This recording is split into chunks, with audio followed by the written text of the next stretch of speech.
इच्छानटनोत्कटः करिमदग्राही स्फुरन् माधवाह्लादो नादयुतो महासितवपुः पञ्चेषुणाचादृतः सत्पक्षस्सु मनोवनेषु स पुनः साक्षान्मदीये मनोराजीवे भ्रमराधिपो विहरताम् श्रीशैलवासो विभुः।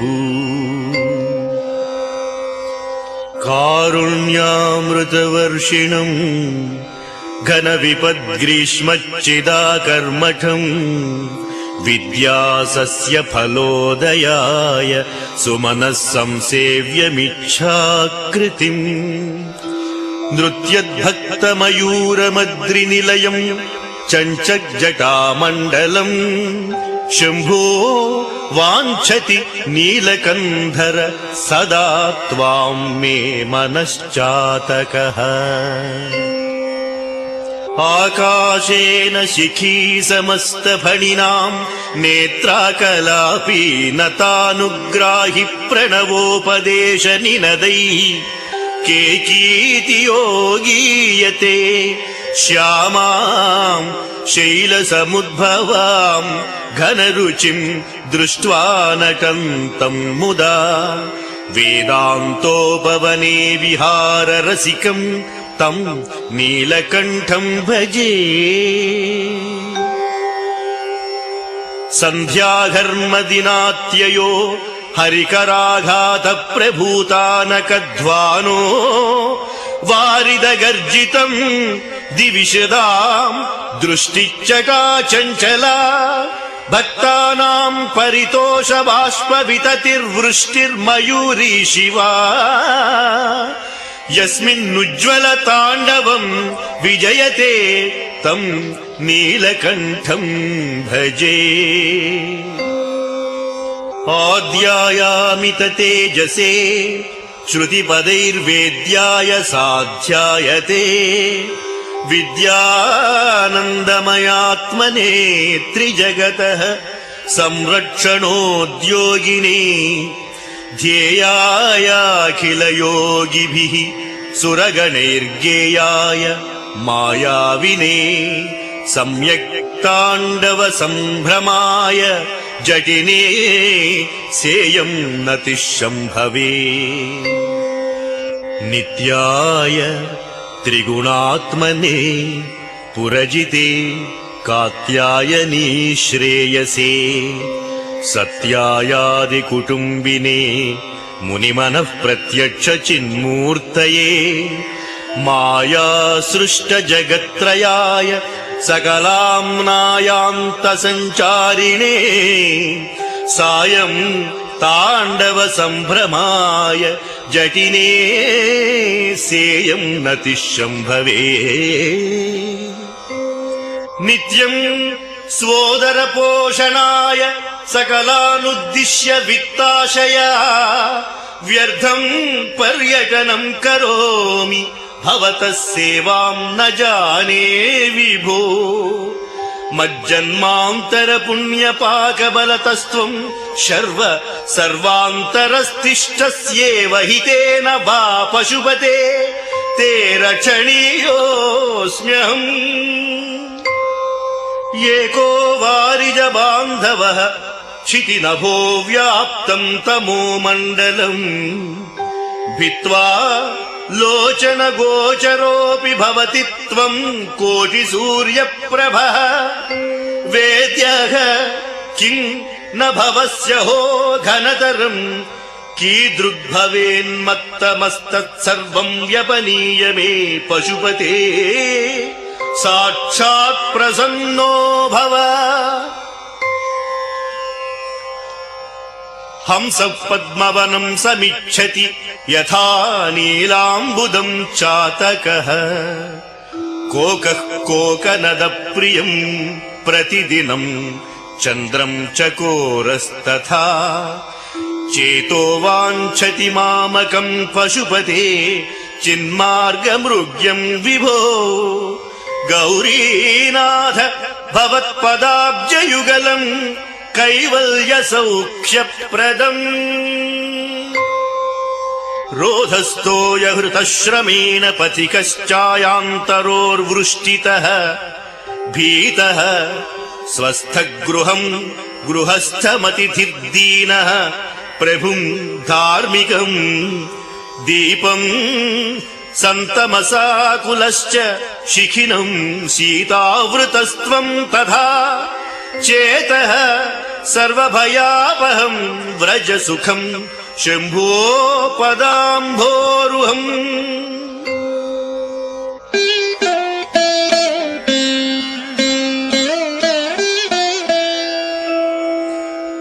అంకోలం నిజ బీజ సంతతిరయస్కాంతోపలం సూచికా సాధ్వీ నైజ విభుం లతాక్షితిరుహం సింధుః సరిద్వల్లభం ప్రాప్నోతీహ యథా తథా పశుపతేః పాదారవిందద్వయం చేతో వృత్తిరుపేత్య తిష్ఠతి సదా సా భక్తిరిత్యుచ్యతే. ఆనందాశ్రుభిరాతనోతి పులకం నైర్మల్యతచ్ఛాదనం వాచా శంఖముఖే స్థితైశ్చ జఠరాపూర్తిం చరిత్రామృతైః రుద్రాక్షైర్భసితేన దేవ వపుషో రక్షాం భవద్భావనా పర్యంకే వినివేశ్య భక్తి జననీ భక్తాద్భకం రక్షతి.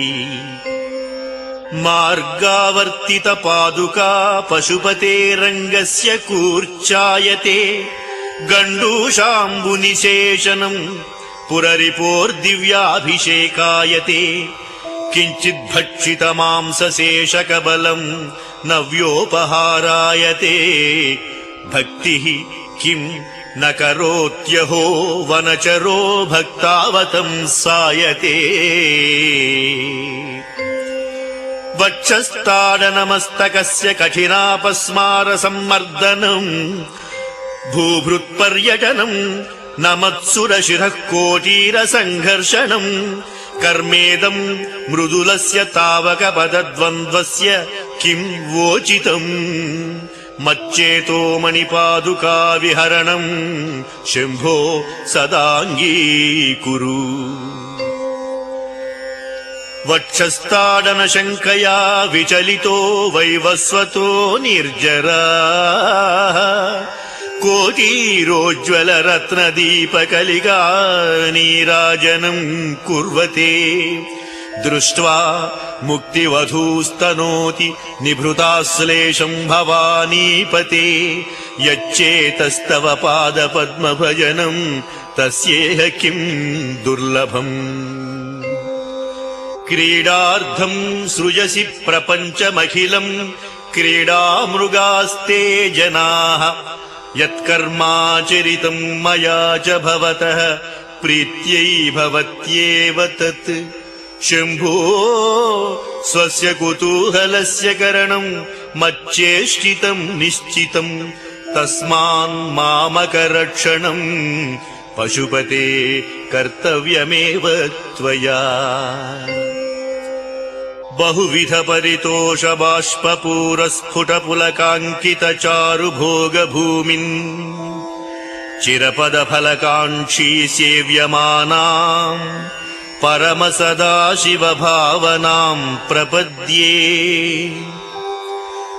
అమితముదమృతం ముహుర్దుహంతీం విమల భవత్పదగోష్టమావసంతీం సదయ పశుపతే సుపుణ్యపాకాం మమ పరిపాలయ భక్తిధేనుమేకాం.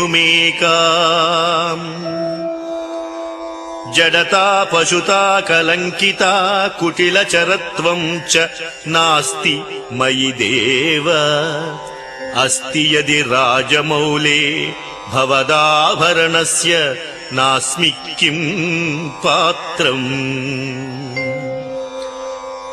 అర్హసి రహసి స్వతంత్ర బుద్ధ్యా వరివసితుం సులభ ప్రసన్నమూర్తి अगणित फलदायकः प्रभुर्मे जगदधिको हृदि राजशेखरोऽस्ति।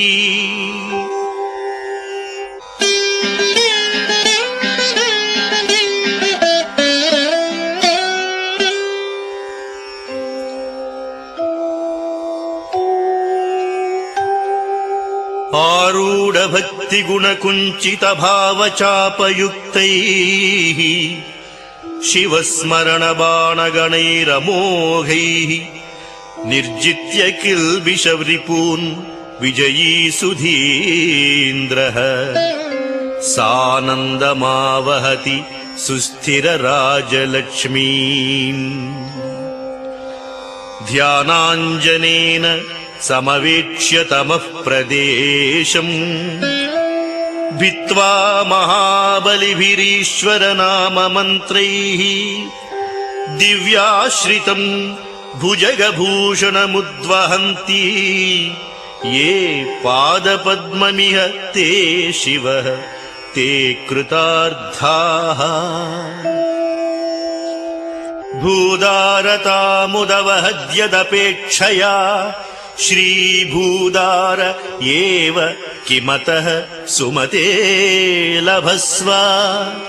केदारमाकलितमुक्तिमहौषधीनाम् पादारविन्दभजनम् परमेश्वरस्य।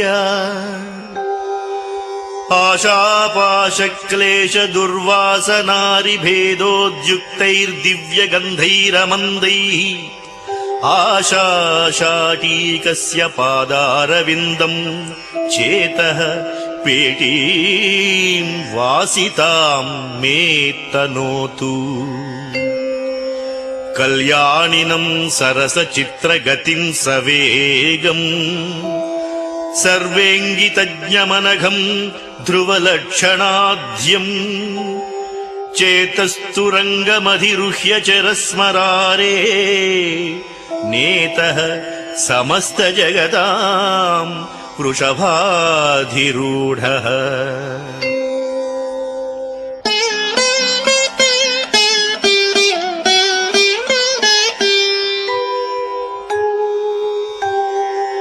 भक्तिर्महेश पद पुष्करमावसन्ति कादम्बिनीव कुरुते परितोषवर्षम्। सम्पूरितो भवति यस्य मनस्तटाकः तज्जन्म सस्यमखिलम् सफलम् च नान्यत्। बुद्धिस्थिरा भवितुमीश्वर पादपद्म सक्ता वधूर्विरहिणीव सदा स्मरन्ति। सद्भावना स्मरण दर्शन कीर्तनादि सम्मोहितेव शिवमन्त्र जपेन विन्ते। सदुपचार विधिष्वनुबोधिताम् सविनयाम् सुहृदम् समुपाश्रिताम् मम समुद्धर बुद्धिमिमां प्रभो वरगुणेन नवोढवधूमिव। नित्यं योगी मनस्सरोजदल संचारक्षमस्त्वत्क्रमः शम्भो तेन कथं कठोरयमराड्वक्षः कवाटक्षतिः। अत्यन्तं मृदुलं त्वदङ्घ्रियुगलम् हा मे मनश्चिन्तयत्येतल्लोचनगोचरम् कुरु विभो हस्तेन संवाहये। येष्यत्येष जनिम् मनोऽस्य कठिनम् तस्मिन्नटानीतिमद्रक्षायै गिरिसीम्नि कोमलपदन्यासः पुराभ्यासितः। नो चेद्दिव्यगृहान्तरेषु सुमनस्तल्पेषु वेद्यादिषु प्रायः सत्सु शिलातलेषु नटनं शम्भो किमर्थं तव।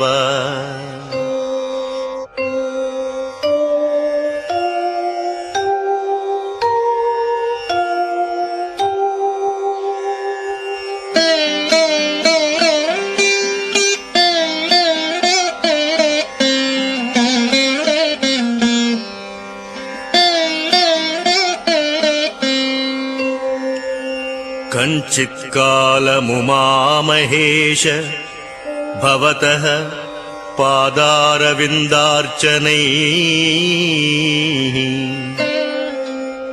कञ्चिद्ध्यानसमाधिभिश्च नतिभिः कञ्चित्कथाकर्णनैः कञ्चित्किञ्चिदवेक्षणैश्च नुतिभिः काञ्चिद्दशामीदृशीम् यः प्राप्नोति मुदा त्वदर्पितमना जीवन् स मुक्तः खलु। बाणत्वं वृषभत्वमर्धवपुषा भार्यात्वमार्यापते घोणित्वं सखिता मृदङ्गवहता चेद्यादिरूपं दधौ त्वत्पादे नयनार्पणं च कृतवांस्त्वद्देहभागो हरिः पूज्यात् पूज्यतरः स एव हि न चेत्को वा तदन्योऽधिकः। जननमृतियुतानां सेवया देवतानां न भवति सुखलेशः संशयो नास्ति तत्र। अजनिममृतरूपं साम्बमीशं भजन्ते य इह परमसौख्यं ते हि धन्या लभन्ते। शिव तव परिचर्या सन्निधानाय गौर्या भव मम गुणधुर्यां बुद्धिकन्यां प्रदास्ये। सकलभुवनबन्धो सच्चिदानन्द सिन्धो सदय हृदय गेहे सर्वदा संवसत्वम्।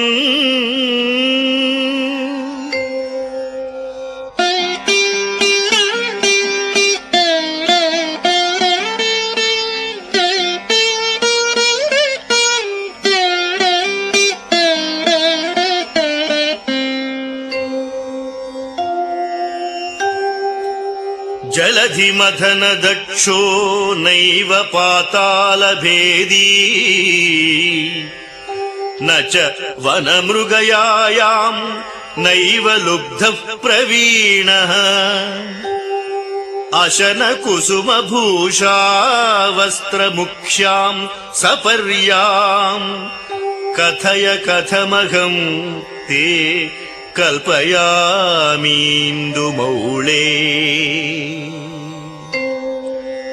पूजाद्रव्यसमृद्धयो विरचिताः पूजां कथं कुर्महे।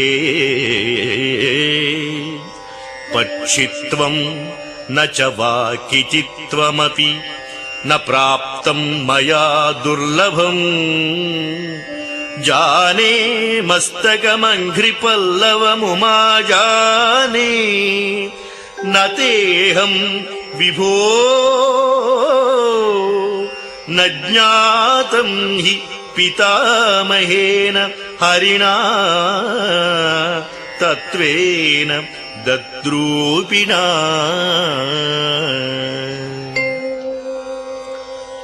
अशनं गरलं फणीकलापो वसनं चर्म च वाहनं महोक्षः। मम दास्यसि किं किमस्ति शम्भो तव पादाम्बुजभक्तिमेव देहि। यदा कृताम्भोनिधि सेतुबन्धनः करस्थलाधः कृतपर्वताधिपः। भवानि ते लङ्घित पद्मसम्भवस्तदा शिवार्चास्तव भावनक्षमः नतिभिर्नुतिभिस्त्वमीश पूजाविधिभिर्ध्यान समाधिभिर्न तुष्टः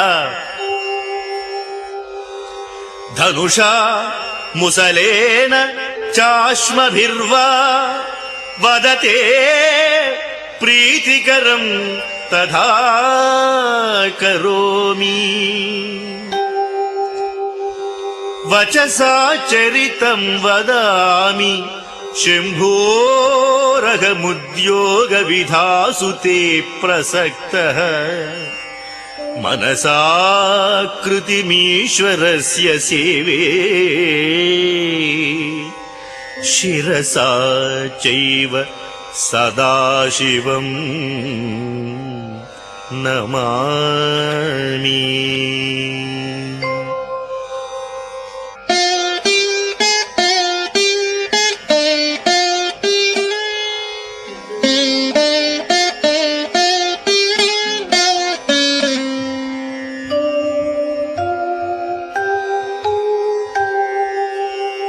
आद्या विद्या हृद्गता निर्गतासीत् विद्या हृद्या हृद्गता त्वत्प्रसादात् सेवे नित्यं श्रीकरं त्वत्पदाब्जं भावे मुक्तेर्भाजनं राजमौले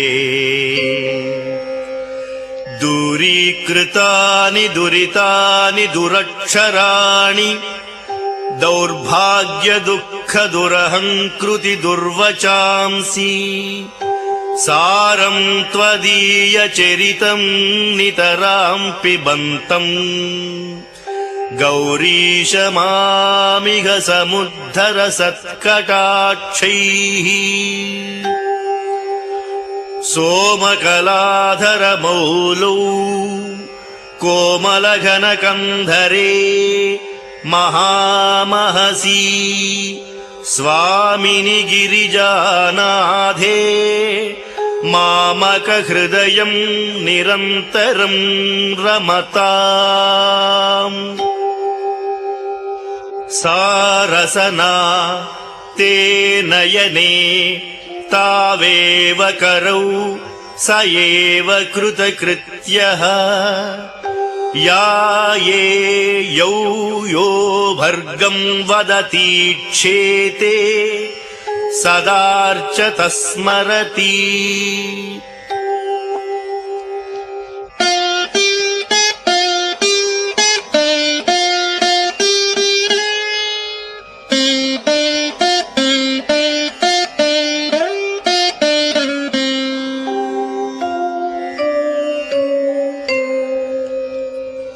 अतिमृदुलौ मम चरणावति कठिनं ते मनोभवानीश इति विचिकित्सां सन्त्यज शिव कथमासीद्गिरौ तथावेशः धैर्याङ्कुशेन निभृतं रभसादाकृष्य भक्तिशृङ्खलया पुरहर चरणालाने हृदयमदेभं बधान चिद्यन्त्रैः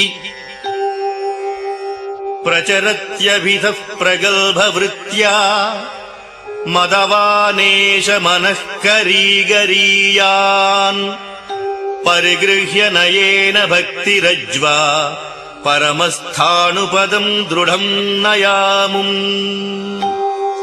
सर्वालङ्कारयुक्तां सरलपदयुतां साधुवृत्तां सुवर्णां सद्भिः संस्तूयमानां सरसगुणयुतां लक्षितां लक्षणाढ्याम् उद्यद्भूषाविशेषामुपगतविनयां द्योतमानार्धरेखां कल्याणीं देव गौरी प्रिय मम कविता कन्यकां त्वं गृहाण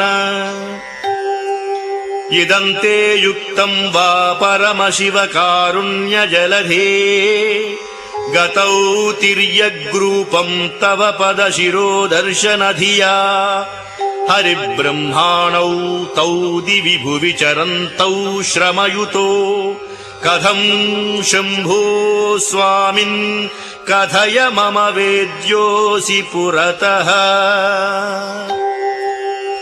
स्तोत्रेणालमहम् प्रवच्मि न मृषा देवा विरिञ्चादयः स्तुत्यानाम् गणना प्रसङ्गसमये त्वामग्रगण्यम् विदुः महात्म्याग्रविचारणप्रकरणे धानातुषस्तोमवद्धूतास्त्वाम् विदुरुत्तमोत्तमफलम् शम्भो भवत्सेवकाः।